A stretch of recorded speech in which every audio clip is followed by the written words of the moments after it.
I've been really practicing abstinence faithfully for a while now, and if I was to just ruin it for one woman for one night fling, it would just be just a waste for me. So it's a struggle to say the least, especially as a guy. It's a struggle. If you're a guy watching, you know how it is. It's a struggle. It's not an easy task, but I mean, at the end of the day, you got to know what's more important. And is it this momentary time of just, filling up your desire, or is it the long-term success of life and wealth? It's cool to be young and want to honor God. Hi, everybody. My name is Apostle Angela Harris. I am the leadership of Joshua Tree Ministries, and we come together today with our very first podcast. Very, very excited for you to hear what God has put on our hearts. And we're going to be talking about today abstinence. We're calling this podcast Choice. And I have two guests with me. They are part of Joshua Tree Ministries. I have Jacquon Stephen and Jadon Agri-Smith. And we're going to be talking about what our experiences are with practicing abstinence. These two gentlemen is going to probably speak more than I do on what they're going through and how that means in the world, but in ministry, and how that means for them. Again, this podcast is called Choice, and I'm going to let Jacquon tell you more about himself. Jacquon? For sure. So my name is Jacquon Stephen, Director of Operations of Joshua Tree Ministries. Just a little backstory. This is my aunt, but it's also my apostle. And Joshua Tree Ministries found me.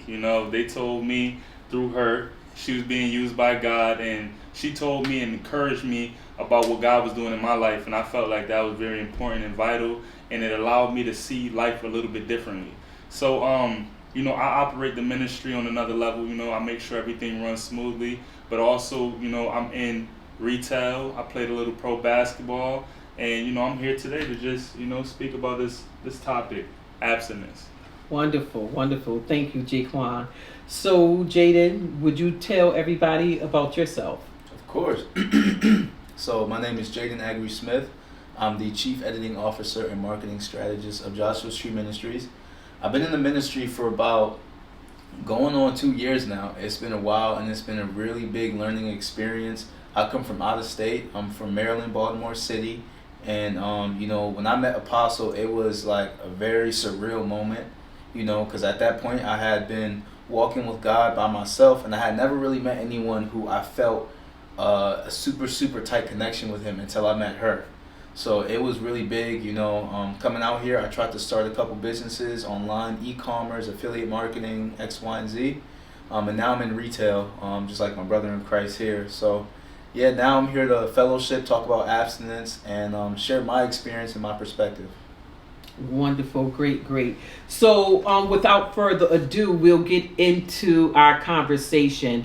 And so abstinence is one of the things that is depending on who you are. We're not going to call it across the board. I mean, some people are very good with refraining from sexual activity, and some people are not as good with it. And it doesn't matter either way. We're just talking about what it is and what happens with us individually, and how that connects to not only us being Christians, but us being people that are taking leadership in this actual thing, if you would. Being okay with ourselves, not even trying to compare ourselves to anybody, but just being comfortable, again, about who we are. So first, I want to just ask these gentlemen, Jacquon, let me start with you. Do you practice abstinence? Yes, I practice abstinence. It's been, I would say, a couple years now that I started practicing abstinence. Can't really remember the day, but it was one of those things for me. I felt like God was speaking to me on, and just to set myself apart from all of the other activities I was doing prior, and really change my body, my mind, and really come into connection with Him. I felt like abstinence was my choice. Yeah. So before we get to Jadon, tell me if there's been any struggles. Like, do you Do you feel that you're right in your element? Do you feel like any day now you could probably not actually go in that route? Do you feel like you can stop, or do you tell me about what is going on with remaining in abstinence? Oh man, that's the hardest part, because it's like as a man, we naturally feel like we are attracted to beautiful people or beautiful women. You know what I'm saying? So for me, it's a little bit harder. Just to be honest, it's a little harder because I want to sometimes get in a relationship and have a girlfriend and do what you do. But at this point in age, I felt like abstinence was bringing me closer to who I am as a man. And I'm not just any man, I'm a man of God. So that's the biggest thing for me, just trying to respect myself.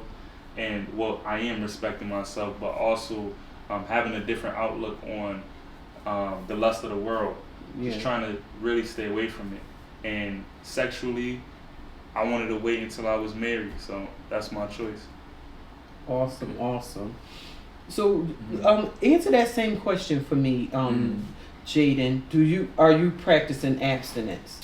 Yes, I am. And it's funny because before I even came to the Lord, I saw that as something I would never do. And even after I came to the Lord, I saw that as something that would be really hard and honestly unrealistic to really do.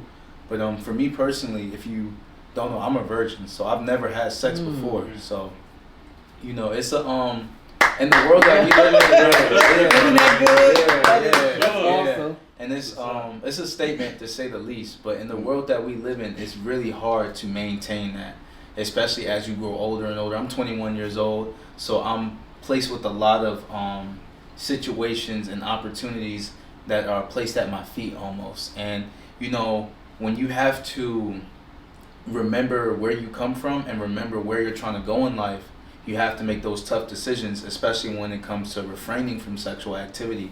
So for me, when it came to being abstinent, I got to a certain point where I was like, you know what, I haven't done it yet, and I might as well just wait. If this is going to be the route that I'm going on, I might as well go all the way, because if the word talks about, waiting until marriage, until you have sex and stuff like that. And for me, I never thought that was something I would do. But by the time I was very early in my faith, I was like, this is probably something that will happen, because it wouldn't be sensible for me to go down the route that I know I shouldn't be going down, So I just, out of curiosity, I just wanted to see what it was about, see what it was like to wait, see what God said you would get from waiting. And I'm excited. I'm excited to see it. I'm excited because it's a struggle, to say the least, especially as a guy. It's a struggle. If you're a guy watching, you know how it is. It's a struggle. Yeah. So again, so you're right. It actually puts a pressure on you. How could you just tell me about, especially like when people are basically both of your ages and they're actually looking at you and thinking like, you know what, why you even need to do that? I don't even want to serve that kind of God. Not even the fact of, man, come on, it don't even take all of that. All of this out here, all these ladies out here that looking all like that, and you mean to tell me you're not going to try to entertain that? What is that about? I would say a lot of social pressure. A lot of, because as a dude, you want to be respected, and you want to be respectable. And in the world we live in, as a man, when you have a lot of women around you, you're seen as someone who is desirable, someone of value, and you'll begin to define yourself that way, and you'll use those certain things as metrics to define your value as a man. So that's one of the biggest pressures I would say that you have.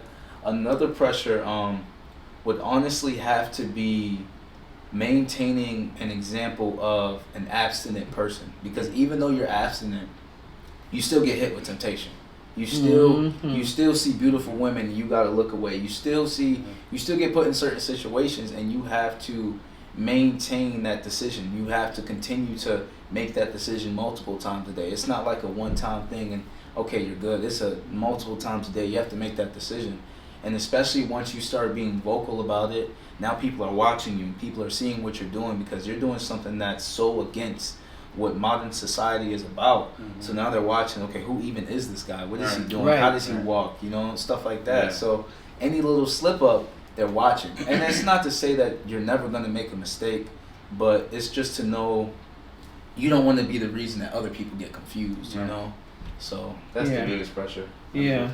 So do you have anything that you can add to that? For sure. Could you just repeat the question one more time? I want to make sure I answer it accurately. So. Sure. I'm talking about peer pressure. Okay. You know, how peer pressure affects your ability to actually continue or put those type of pressures on you where you feel as if, you know what, I'd rather fit in than to continue in this way.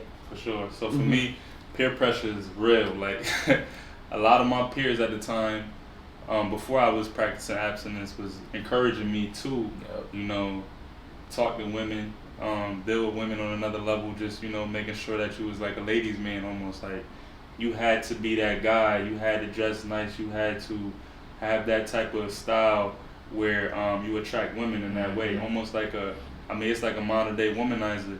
I mean, that's what I was taught by my peers at that time, by my friends, and, you know, people around me that went to school with me. They felt like, you know, if you wasn't getting girls, if you didn't have a lot of girls' numbers or nothing, you wasn't like a cool guy. So, and this was like me growing up as a teen, a preteen to a teen, and growing into adulthood. This is all I've been hearing. But when I made the decision to remain abstinent, that was around the time that I had my first son. So, my only son. In 2016, that was my decision. I said to myself after I had my son, I'm going to remain abstinent. And that was because, you know, I had a big change in my life, which was my son. But it made me realize that, you know, my life was going into a different direction prior to that. My thought process was off. I looked at the whole world differently, but my son motivated me to change, and I found God through it as well. So peer pressure is definitely real.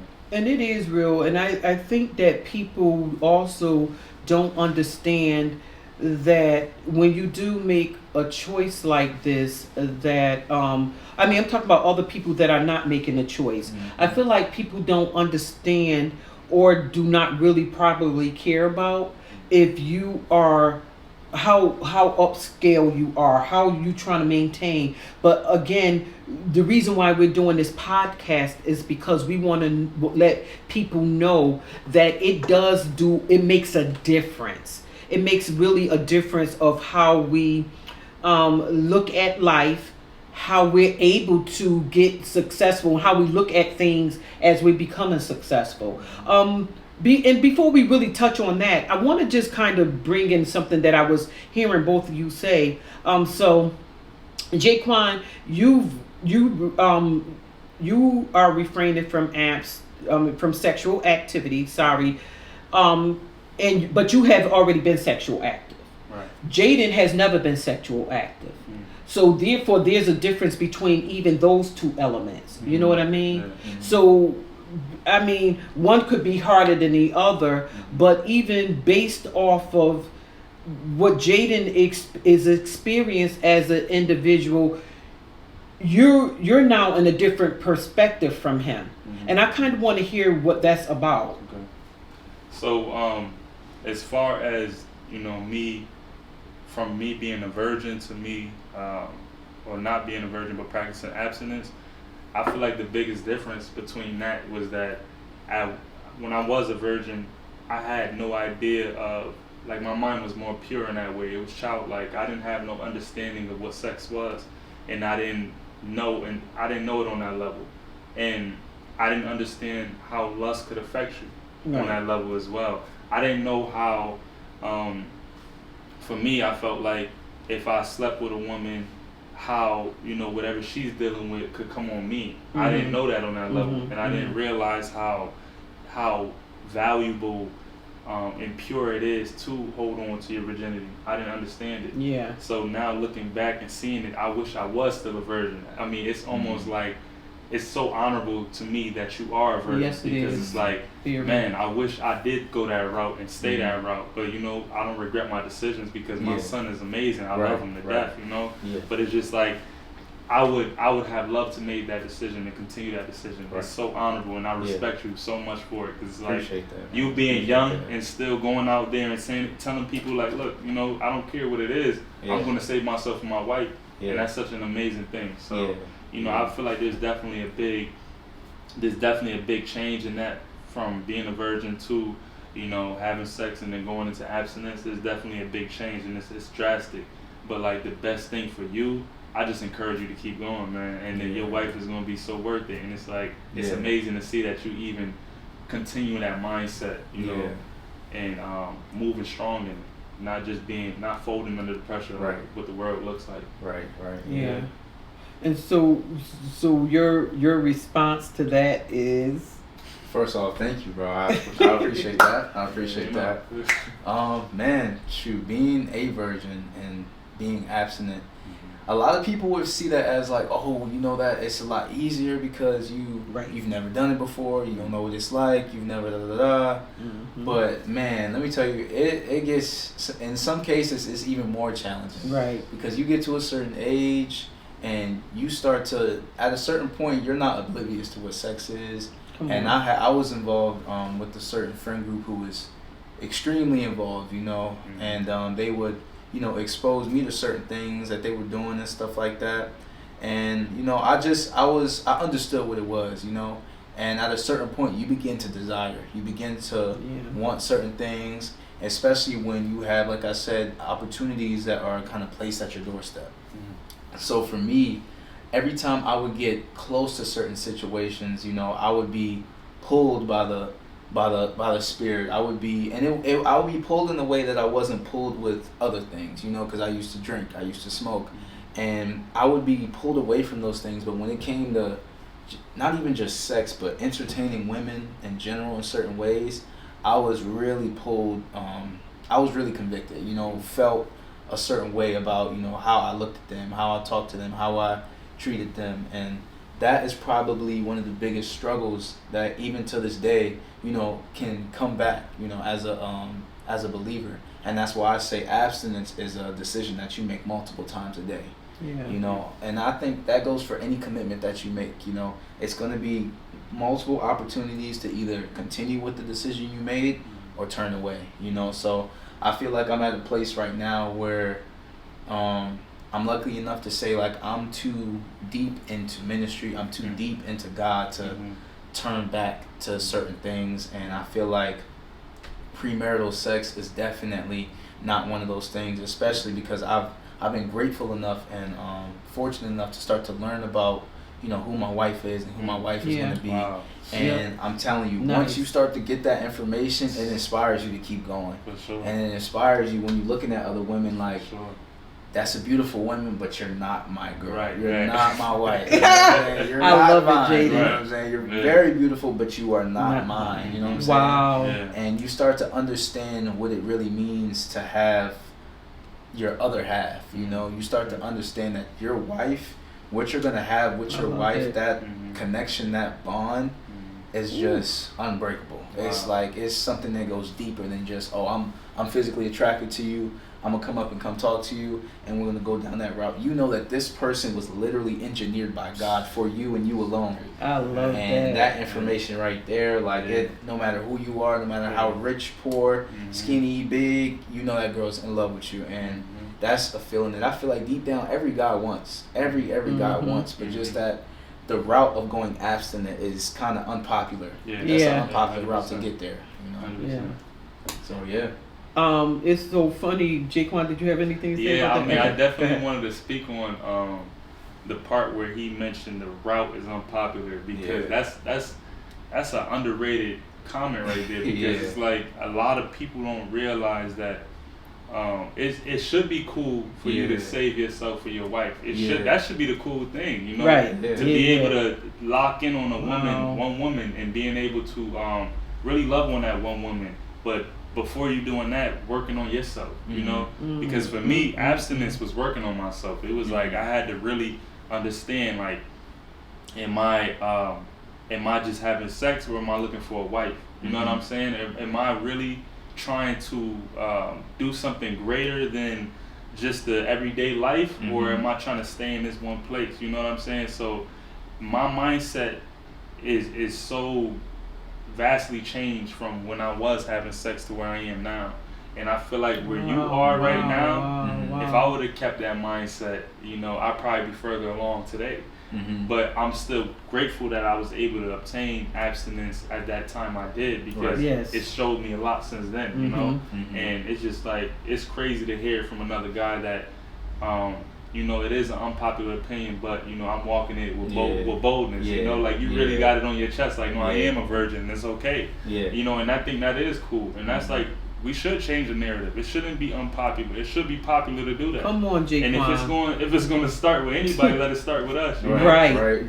That's good right there. That is really good. Start the trend. And it's very true. And you know what? I just wanted to bring in what God says about it as well, because but I don't want to leave the unbelievers out, though. And I figured, like, there is some unbelievers also that are not practicing, you know, sexual activity. They decided, they said, this is my choice. And actually waiting. But I wanted to just basically talk about what the word said about it. And it's coming from 1 Thessalonians chapter 4. And it's coming from verse 3, and it says, for this is the will of God, even your sanctification. And I believe that both of you guys are just sanctified and able to separate, and able to be okay with that is very, very important. But the Bible says that for this is the will of God, even your sanctification, that ye should abstain from fornication. You know what I mean? And fornication is the same thing, like, sexual vibe, doing the sexual stuff. It is not very popular, but hopefully people will grasp onto it, because I think that some people want to do it, especially when you have not done it already. I think people want to say sometimes, do I want to go that route? Do I not want to go that route? And that is a decision that needs to be made. But just to let people know, it's okay. It's definitely okay. But I just wanted to ask you guys, so you're talking about refraining from your point of view. How does women look at you? Or have you had any experiences like with women trying to come up to you and flaunt? And then you know how women are actually, because back in the day, women they were doing the opposite. They was refraining, right? And men wasn't doing it that often. But now I want to know what is happening with that. Right. Jadon? What? Can you repeat the question? So what like women, you know, for you to refrain, even your being around women, being, you know, in that place where women are, you know, even from where your job is, you see women coming day in, day out. The activity of women that you see today, you know, how does that also put pressure on you or make you see things at any level? How it works to be abstinent? The pressure, I would say, is just more temptation, more. You know, because at my job, I happen to work at one of those jobs where there's a lot of people around, there's a lot of stuff going on. So when people are coming through those jobs, and when women come through those jobs, sometimes, a lot of times they're coming to be looked at and they're coming to be seen. And sometimes they carry themselves in a way or have certain body language that would give them a certain allure, you know.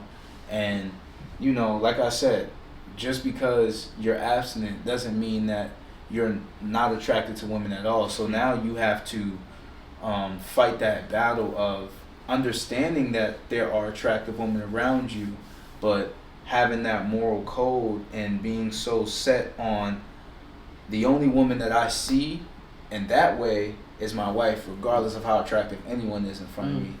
And that is what I'm currently, you know, in the process of sharpening, because I have women at my job who love to flirt. I have women at my job who will put you in certain situations where now you're asking yourself, wait, was I you know what I'm saying, was I coming across a certain way, or was I, Sure. wait a minute, yeah, like you'll have certain conversations, you trying to be normal, but you know what I'm saying, sometimes women, they know how to talk, they know how to talk to you, and you'll be talking normal, next thing you know, you'll be saying certain things, you'll be like, wait a minute, hold up, bro, this is not right what I'm talking about. So you'll have to step back, and I experienced that a lot in my job, a lot. Mm-hmm. And I think the main thing that helps me when it comes to overcoming that is staying focused on the task at hand. Right. You know, like really ask. Like one of the things I say to myself in my mind that really helps me get back into in position is, what are you doing right now? Okay, I see that, but what are you doing right now? Like, Yeah. do you need to be doing this, or do you need to be pushing that over there? Do they need you over there for this? And once I start to ask myself those questions, I start to. It's like my vision goes from tunnel vision to bird's eye lens. Yeah. And now she's not that one very, very attractive person is not the focus of my actions no more, because you'll start to notice if you really observe yourself that when a woman is your focus in that way, she'll start to take room in your mind, and you'll be thinking about her without even really realizing you're thinking about her. You'll be having a conversation with someone else, but she has all your attention, and your body language is all over here. The steps you take, the words you start to say, the things you start to think about.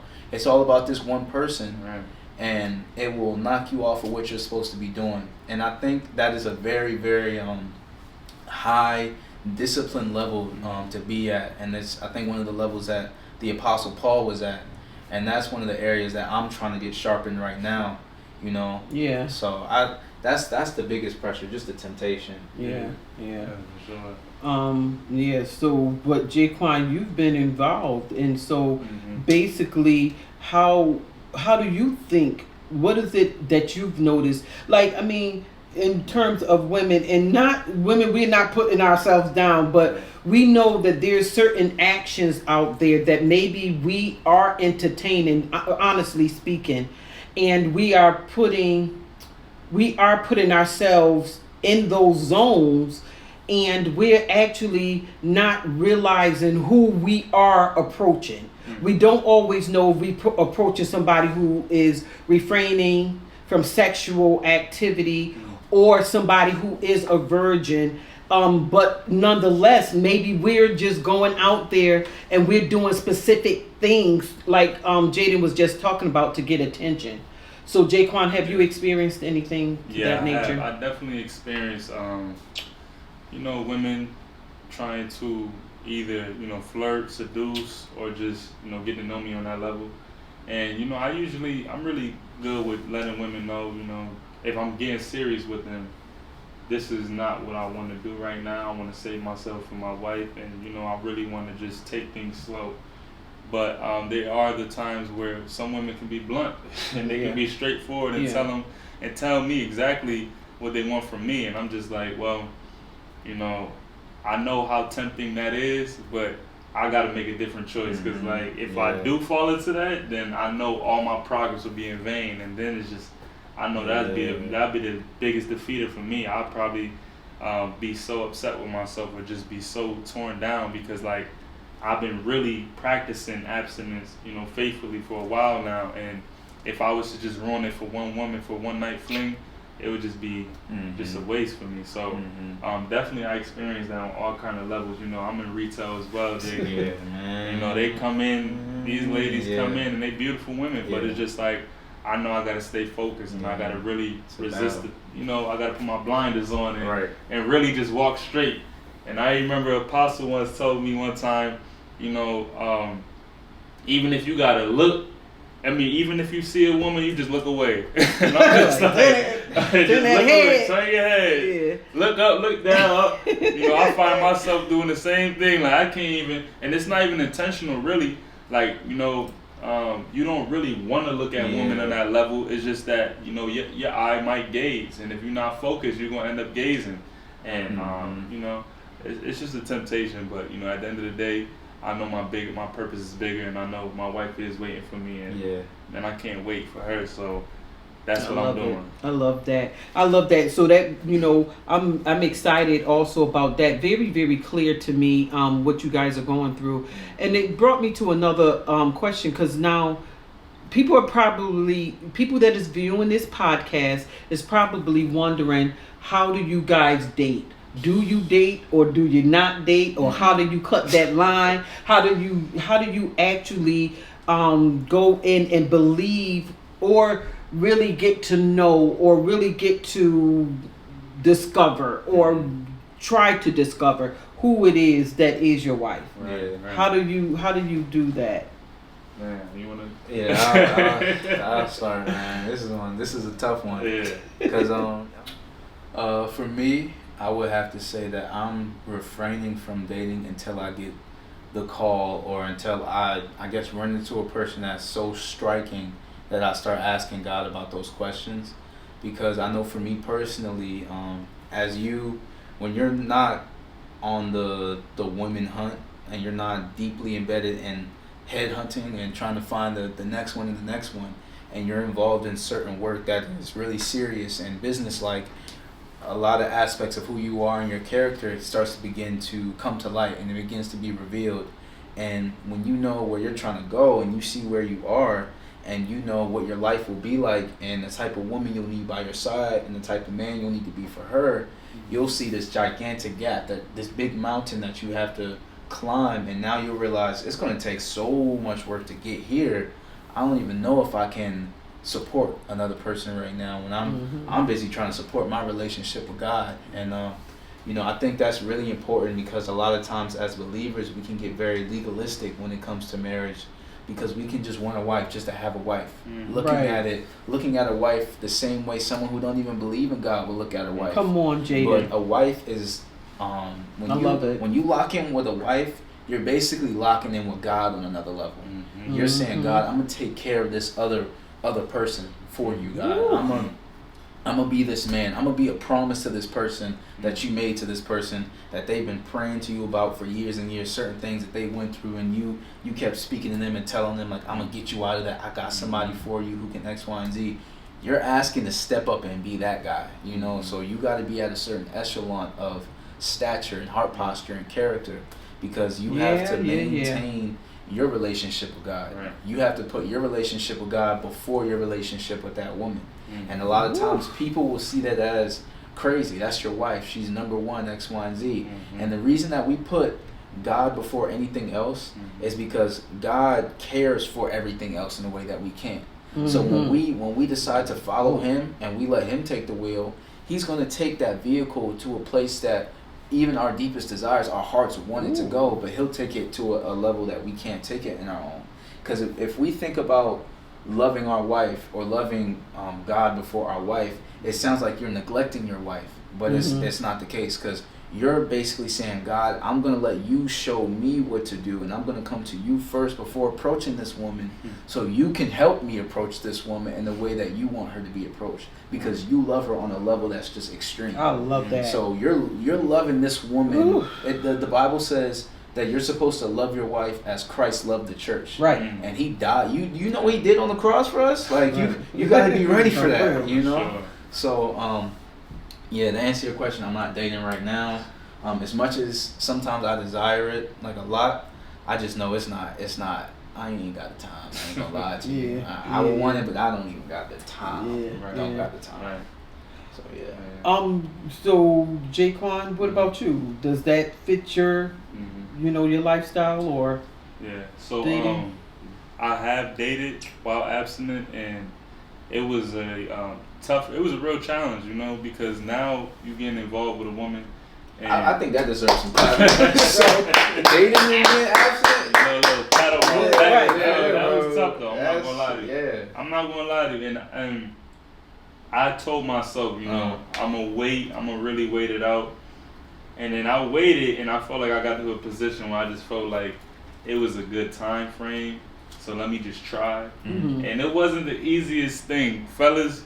If you are practicing abstinence and you dating, you already know. It was not an easy task. So, I made sure I kept God first. And I think that was the biggest thing, where I had to keep God first, because if I didn't, I would be doing anything. Yeah. And it worked out to a level, but I knew that it was more of my side seeking God more than the other side. And, unfortunately sometimes it happens like that, and Yeah. where it gets to a place Yep. where the other person is not seeing it your way through your lens, and it's not that they don't understand who God is, they just don't want to conform to what God is. So Wow. I understood that I was doing something Wow. different. My journey was different.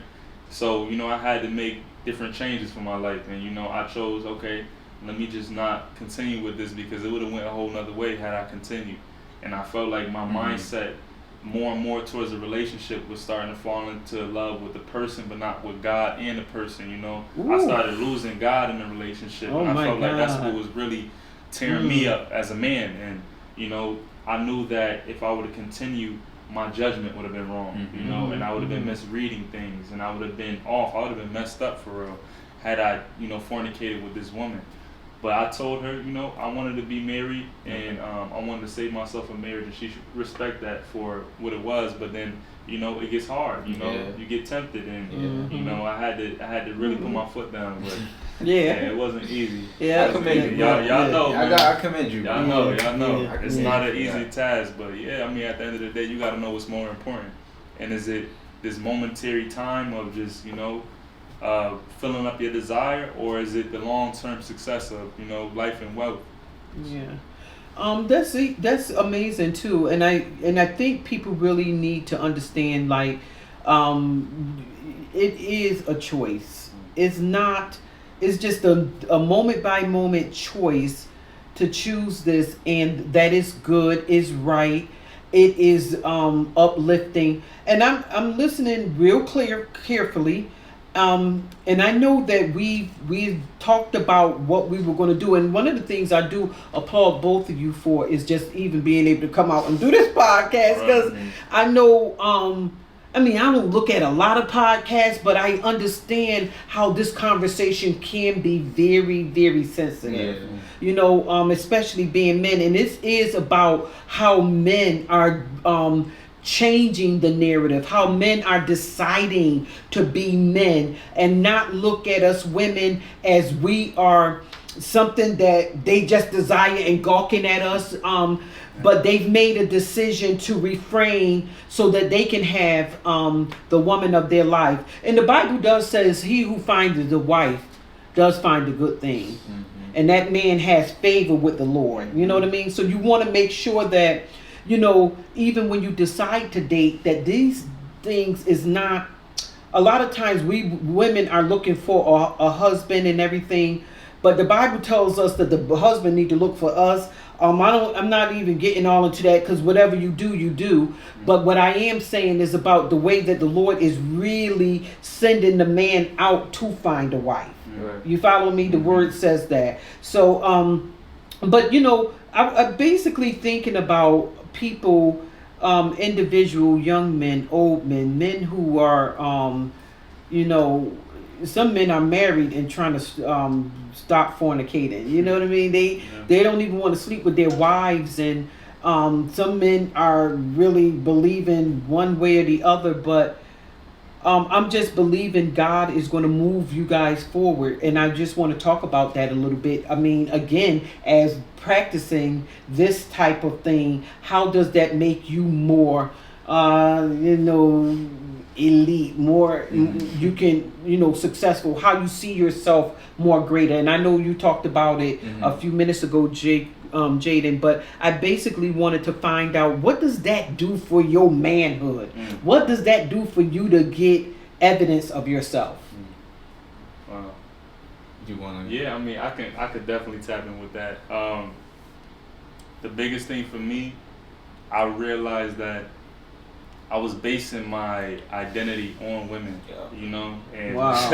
I was basing my identity on women. And I feel like a lot of men, you guys understand this, like, you want to dress nice for women, you want to smell good for women, you want to have money want that for too. women, right? Your whole ambition is to, have a beautiful woman. It's like you're doing these things to be great and to be looked at as a man that has it all, but the woman is the one that you want.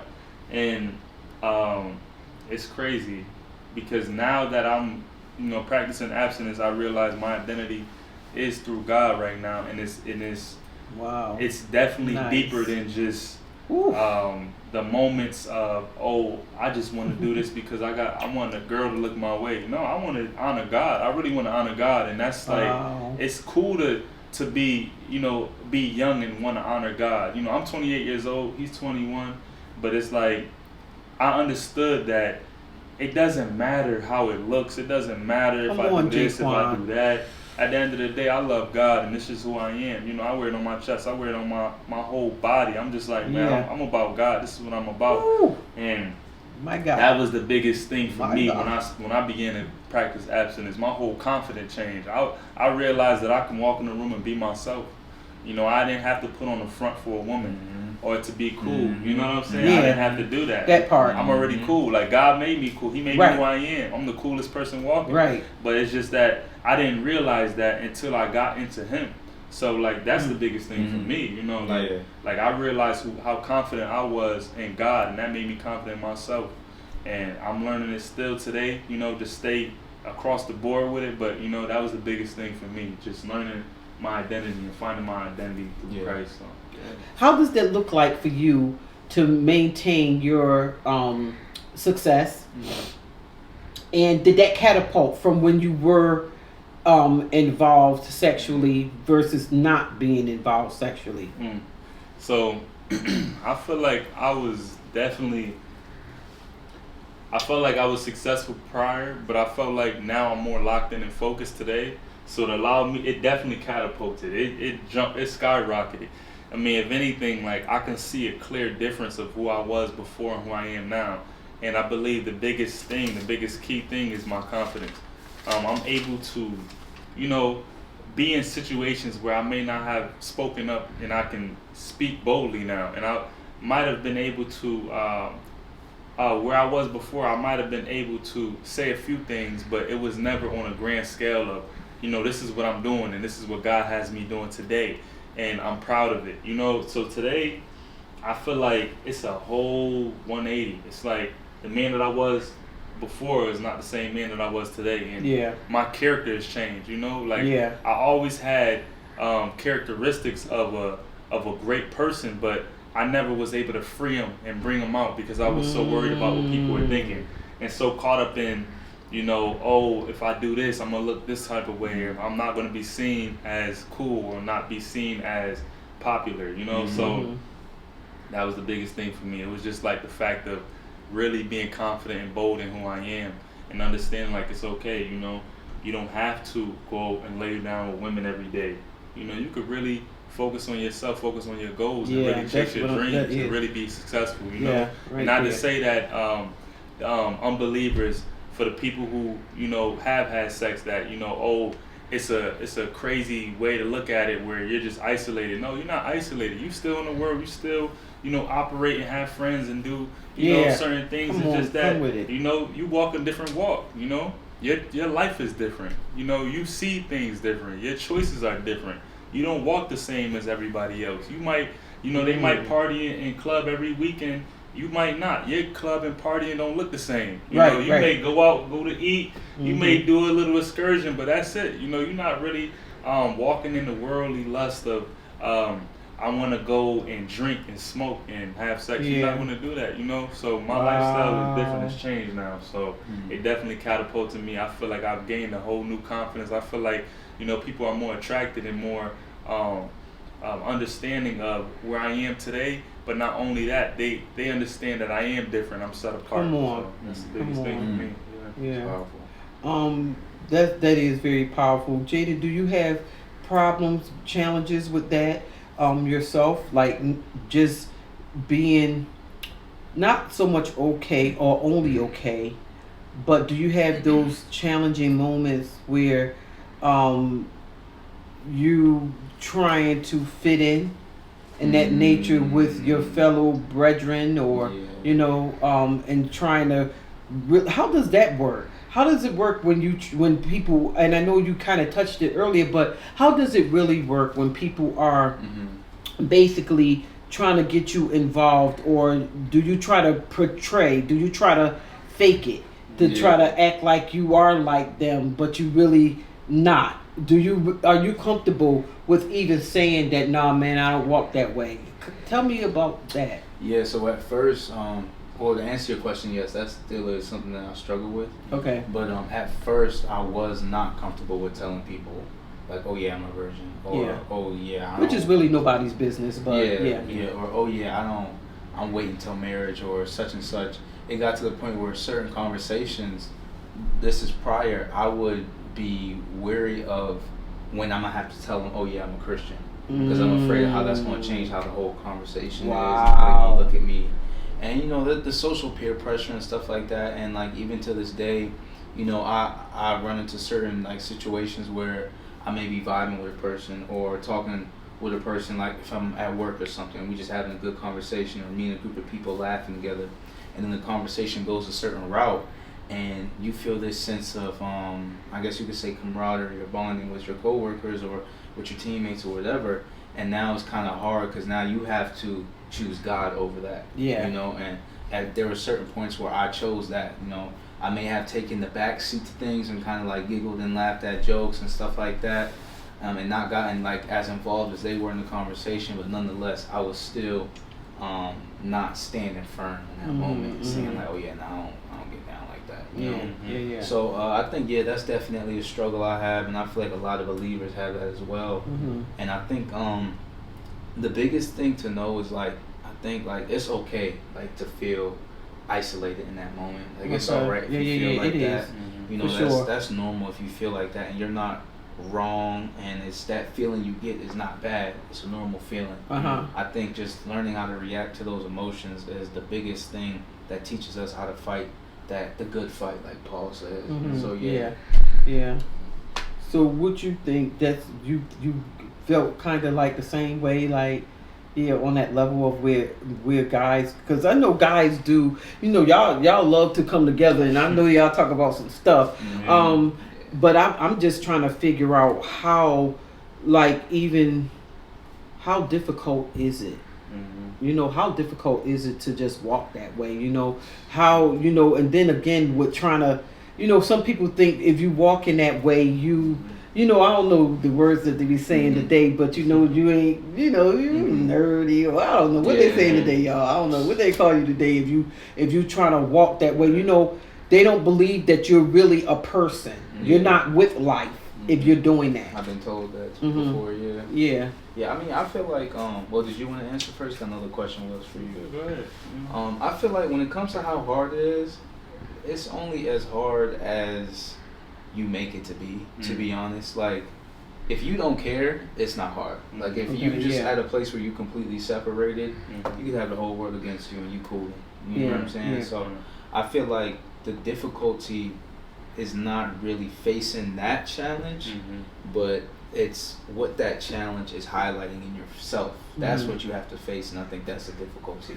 And I feel like sometimes people, me included, sometimes can get caught up into fighting that worldly challenge, being blinded to what the real fight is, and because we didn't attack that real fight, or part of us don't want to attack that real fight, we're staying in this cycle of being caught up in what people are saying and thinking, X, Y, and Z, and not caring. For sure. I mean, I definitely agree with that, and I would also say, in the beginning it was kind of hard, and it was like, I can't really deal with these women on this type of level. I got to kind of keep my distance. And what's crazy is, the more I kept my distance, the more women was coming towards me. That was a reality, and I had to realize, I'm getting more women attracted to me than they ever did before. And I'm like, what changed? I'm like, is it that I'm set apart, or is it just that, my circumstance, I'm just staying abstinent? What is it? And it's not even as if, I intended it to be like that. It was more so like I was thrown off and caught off guard by just what I was doing in my faith and how I was living my life. This is what came from it. So I'm like, okay, if that side can come from it, I wonder what else can come. What else does God have in store for me? You know what I'm saying? Like, I know if I can get this attraction from just doing from being abstinent, then what can I get from actually working hard and pushing myself? Come on. What can I get for really putting that. the grind into God and really getting in that book and really reading it and really understanding like, look, this is your life right here. You can see your life right there. And that's the biggest thing for me. It was just like really getting into that wake up call. It's like, look, you that man of God. Like that's you. Right. You know, don't run and don't hide from it. Like, you know, as a kid you try to like, oh yeah, you know, I don't want to be seen as lame or not cool, but really it's cool to be you. It's cool to be genuinely you and knowing who you are as a man, like knowing who you are as a kid and really walking in that. Look, I'm me and I'm proud of it. You know what I'm saying? So like that was the biggest thing for me, really accepting who I was and understanding like it don't matter what everybody else is doing. I got something different to offer because I'm unique. Come on, you know. I love that. And I feel like I'm learning that. I feel like also like when you, because I've experienced that as well. Like the more I would stay focused on the task at hand and my mind was not geared towards women, the more they would come. And one of the things I realized, and I feel like God was even speaking to me, is like they are attracted to the me that is you're allowing to be like displayed by your actions. You're allowing godliness to be displayed by your actions, and that's what they're really attracted to. And it kind of showed like the world is really beneath our feet. Right. You know, like it's really like we're really above it all. Come on, you know what I'm saying? Everything that these people are chasing, people are chasing things that they're already above. Right. You know? So when you start going on the right path, you start to see that everything start coming to you, and you like, oh wow. Like you said, okay, now if I really go hard and I really focus and I really try to really make something real, what can I really have? Right. What can I really own? What relationships can I really cultivate? You know, build communities and stuff like that. So I think that's one of the biggest things that I've realized as well, and it definitely threw me back. I think for every guy, it'll throw them to a big surprise. Like, what? You know what I'm saying? I thought I was lame, but now y'all exactly. Exactly. Exactly. Sure.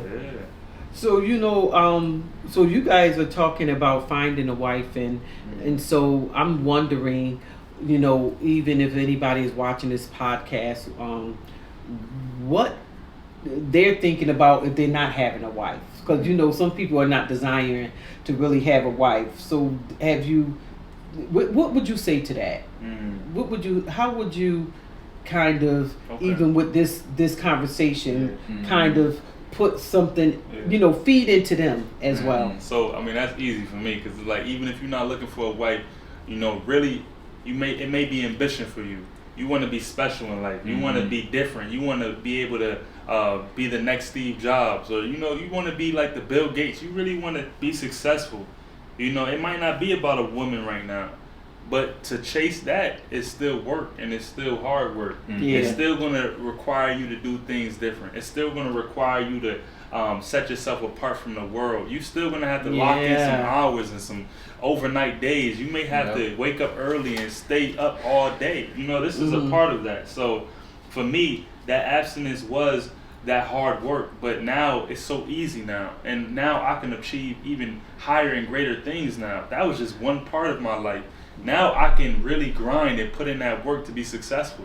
And I speak that same thing for men like you. Like, really, if it's not the woman that you're chasing, if it's not the car that you're chasing or the house, what do you want to do with yourself? What do you want to do for your lineage? What do you want to do for your family?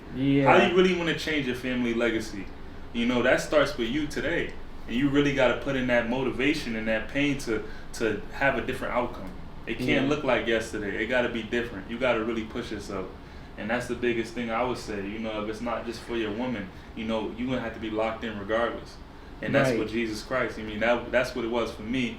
And I can speak that to believers and non-believers boldly, because that's how my life became great. That's how I have this attitude and this mindset. That's why I don't care. You know, and I'm getting to that level of not caring at all, because it's that understanding that as long as God is with me, it doesn't even matter who else is behind me. It don't matter who's in front of me.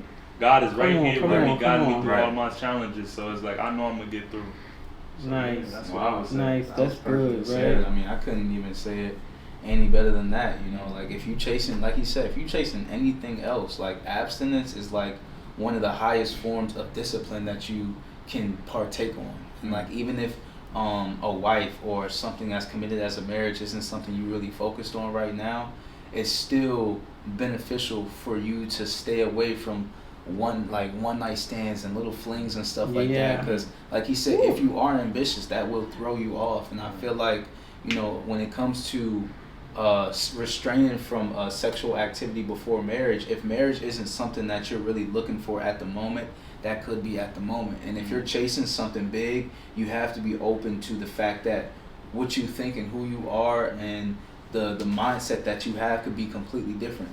Because a lot of times we might see success from a carnal place of wanting to have money and owning real estate and doing this and this and that. But once you get all that, then you start to understand, like, well, I still want success. And for some people, success is a happy family. Some people's success is a healthy body. So I feel like, you know, when it comes to abstaining from women, like he said, that is our grind. That's how we stay on the right track. Because I feel like if you are in a place where you genuinely think it is okay, you know, to have sex before marriage, and that's your perspective, you know, that if that's what you're thinking, then that's just where you're at right now, and that's fine. You know what I'm saying? But I feel like it's also valuable to be open to learning the implications that come with it as well. You know what I'm saying? To know what you're getting yourself into. You know, if you're going to do that, know what you're getting yourself into. Yeah, Jadon. And I think that's a really important note as well. I definitely want to speak to that a little bit more, because it's like a lot of guys feel like, I really want to speak to the men. Men, young men, however, whatever your age, I don't care if you're 10. You know, I'm speaking to you. This right here is so valuable, because it's like a lot of people think that success is the highlights, the glitters, the gold. It looks like that. But you don't even know, in that grind of working to become the perfect person for yourself, that's that success. That's the grind. That's the beautiful thing. That's the thing that comes out and makes you successful. That's the thing that comes out and make everybody attracted to who you are, because it starts here. You know, it starts from within.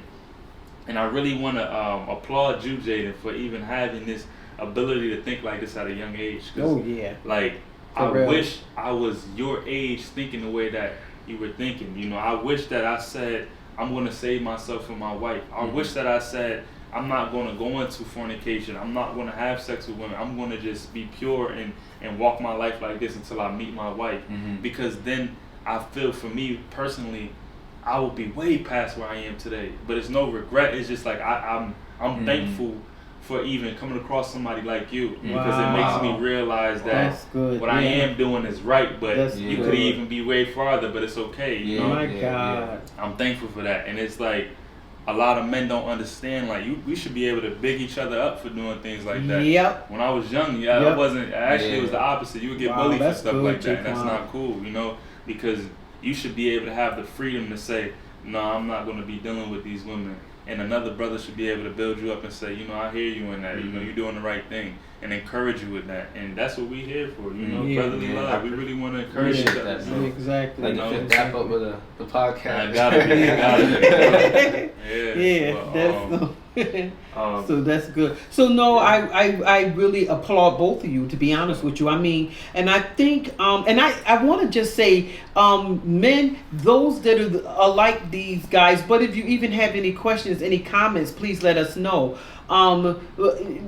I want to also talk about, just before we, get too deep in it, fornication is one of those things that really makes you take on an identity that is not yours. You know what I mean? It begins to contaminate you on every type of way, and pull you away from who you really are, because now even if it's not just the sexual activity, now you took on what Jane is doing, what Monica did, what Alice did, or what whoever Shakonda did, I don't know. You know what I mean?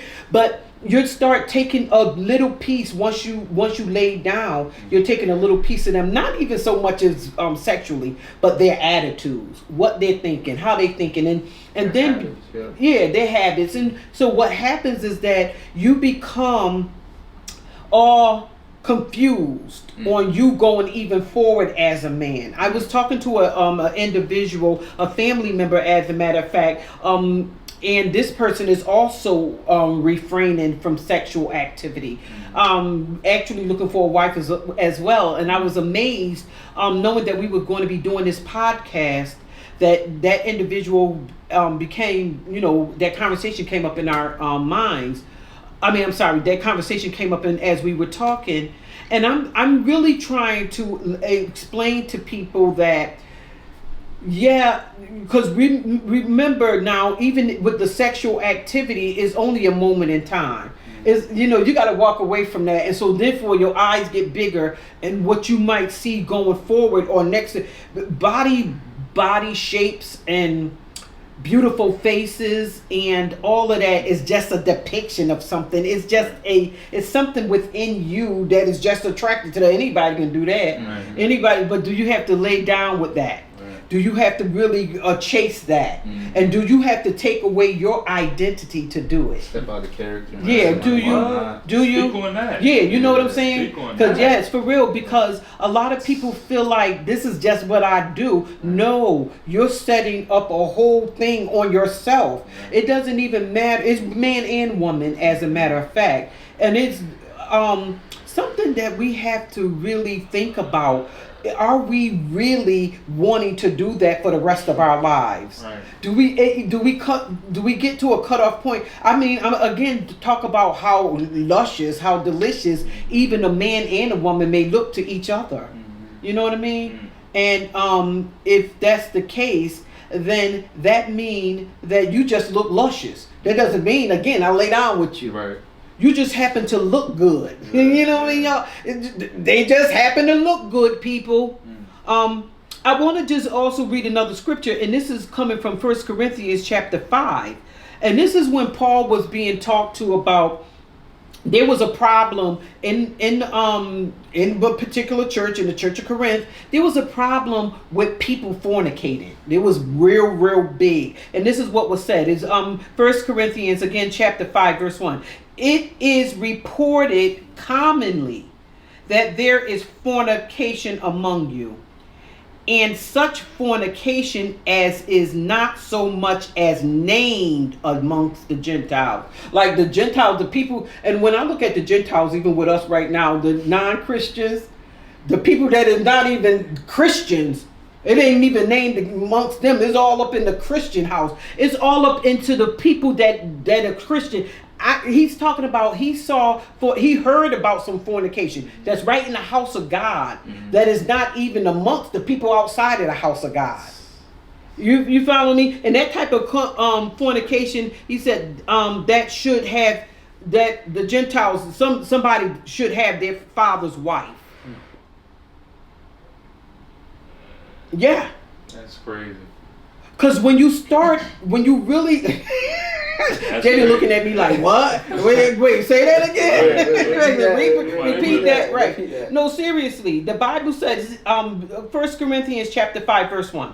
It is reported commonly that there is fornication among you, and such fornication as it is not so much as named amongst the Gentiles, that one should have his father's wife.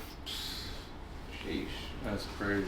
So this is somebody's having their father's wife, not their mother now, but somebody sleeping with their father might have gotten married again, and they sleeping with their father's wife. That's wild. But this is why people will sleep with, they might sleep with their brother's wife.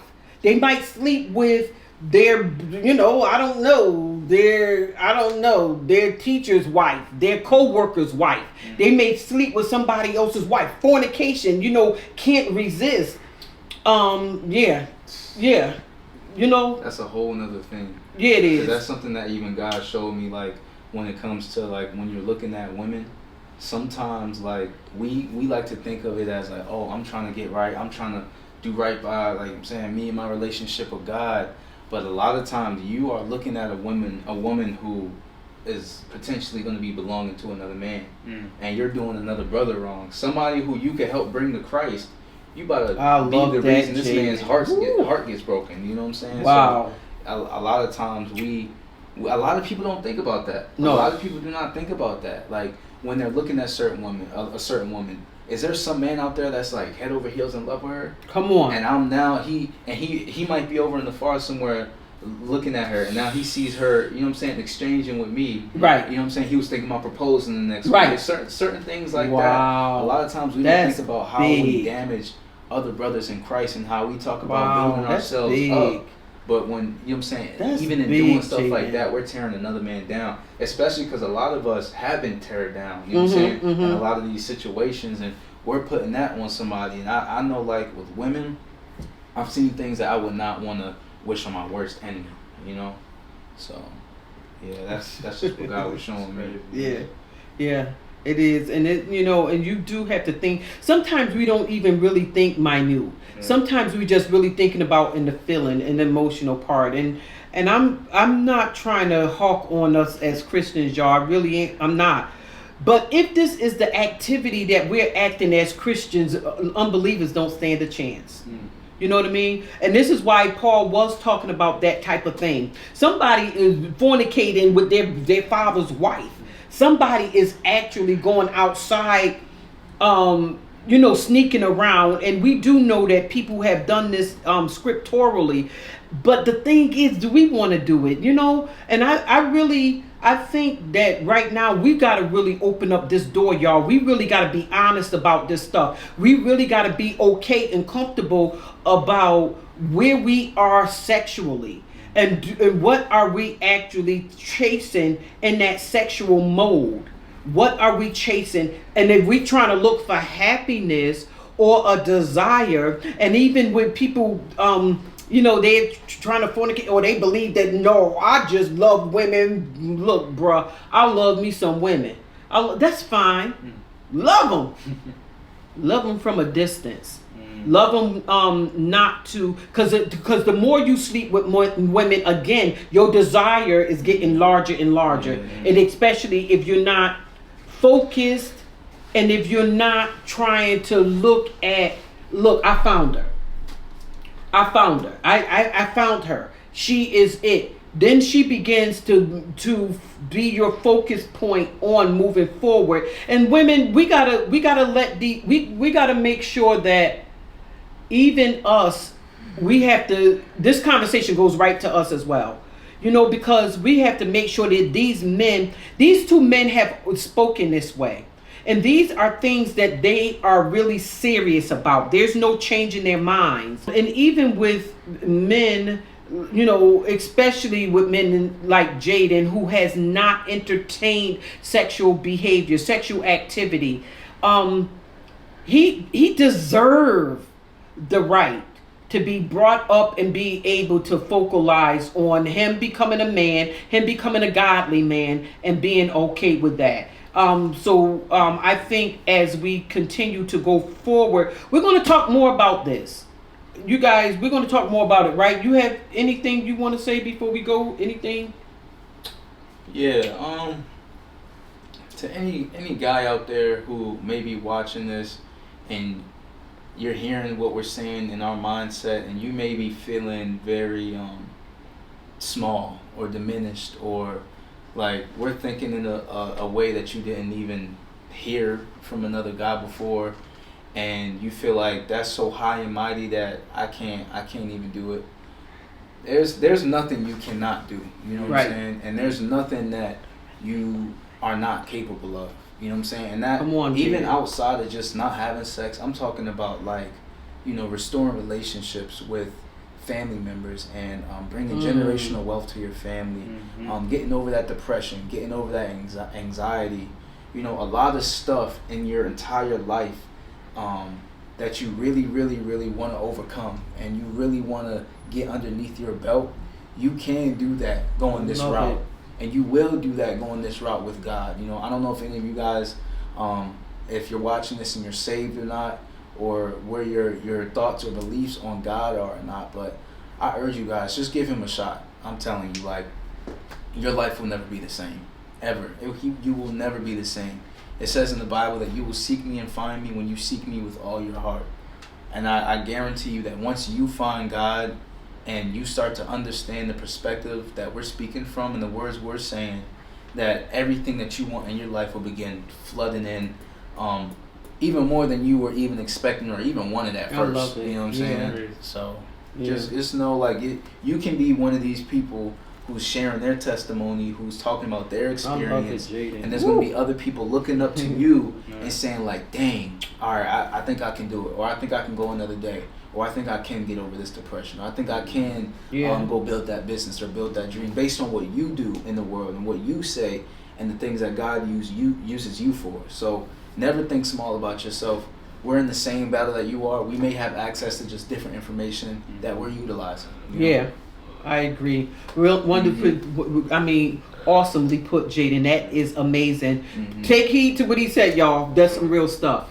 Yeah. And just to add on that, I mean, we are the example. I mean, we're saying it so you can hear it. You know what I'm saying? Like, don't just wait for your opportunity. Do it now. You hearing it now? Do it now. You know, don't wait, because you never know where this lifestyle could bring you in the next year or a couple months, just by following God on that level and just trying to do something more positive. You set apart. And, you know, I just want to tell all you young men, you know, keep believing. I just pray for you. I pray for wherever your life is, man or woman, to be honest with you. Women, if you're looking at this, a lot of times, I'm hearing that women are not even looking for men that are not abstinence. You know, they looking for men that really want to, you know, they want them bad and stuff. But no, this is a different type of man. This man is evolving right now. So really, this is probably who you're going to meet, women. You're going to meet somebody who decided that they're not practicing sexual activity anymore until they have found you, their wife, who also may not be practicing fornication, sexual activity. I hope that you learned something. I hope that you believe something, and I hope that you keep believing.